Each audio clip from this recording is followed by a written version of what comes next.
All right, let's take a look at the cross collar and sleeve guard. Very powerful form of open guard that's going to be one of the strongest ways to create triangles, arm locks, omoplatas from your open guard.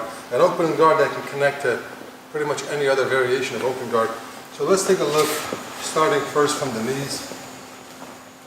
The grips that we're going to look for are going to be controlling of the sleeve and looking for the cross collar.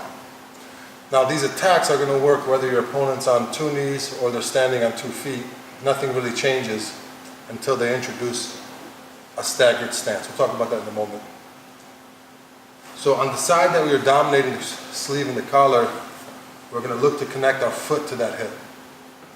And the other foot is going to help defend our guard by blocking your opponent's arm around the bicep. Now the name of the game here is going to be overextension.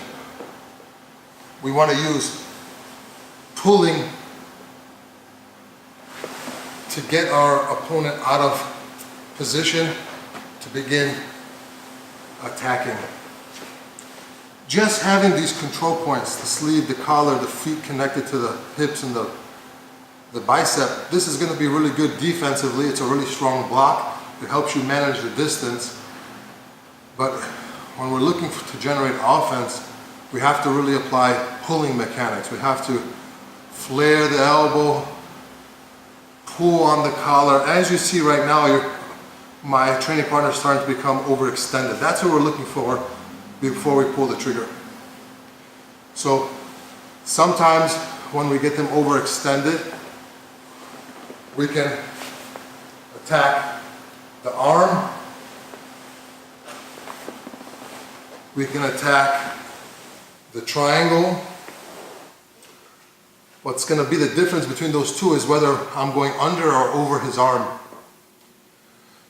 You know, sometimes just blocking, engaging in this battle, you know, you can slide into one or the other. But sometimes your opponent, for example, he might bring this hand down, he might look to control my foot, clear my foot here, and begin passing. So sometimes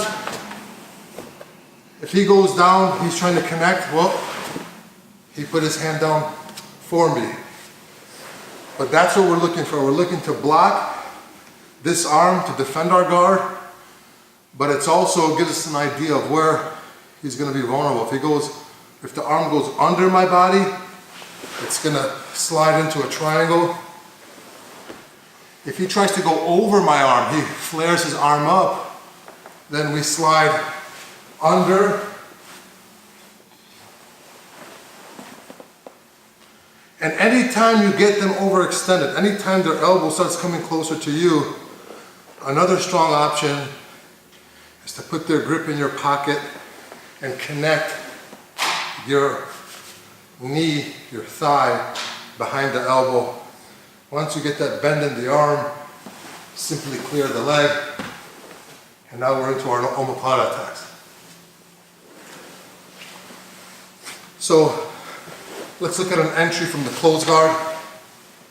From the closed guard, before I open my guard, I can try to control the sleeve, control the collar, open my legs, press down onto my training partner to help me make some space. And now I fill that space with my feet. Feet go on the hips, and we're in our collar sleeve guard. Feet can both be on the hips, but if I want to attack the submission, I like to control the arm. Now if my training partner stands up, everything's the same. Both feet, please. If you stand straight up, everything's the same. If we can get him overextended, all the previous attacks still apply. But if your opponent takes a staggered stance, they basically bring their shield. Now this is something that can potentially disconnect your foot that was on the hip.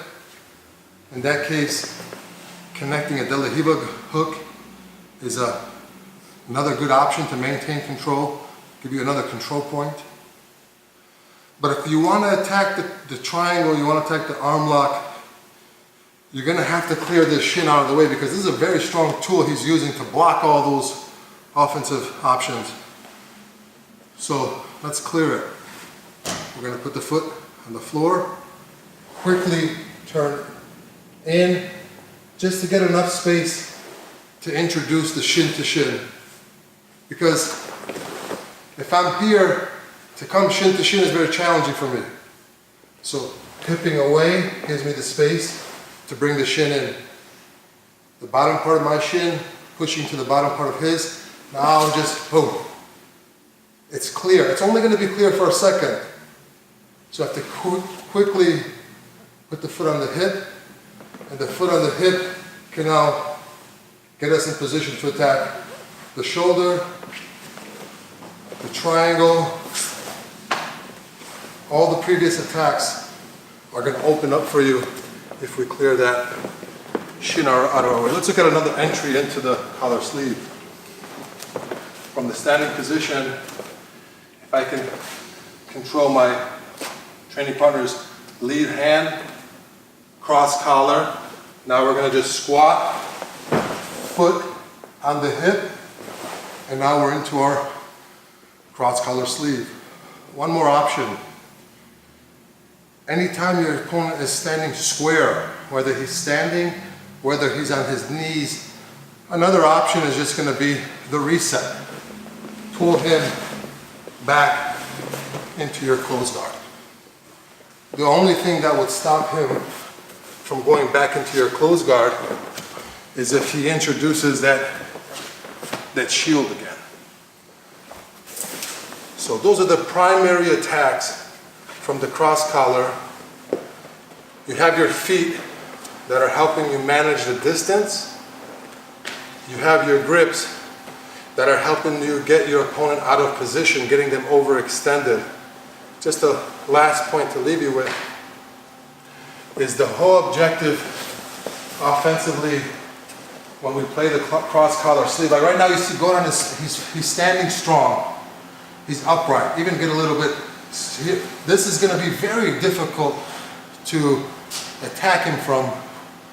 To attack the triangle, to attack the arm lock, the omoplata when someone's strong. But if we can use these points of contact to now make him look like this. So go down, don't move an inch, just stay right there. I'm gonna let these grips go, just stay right there. Like, this is what we're looking for.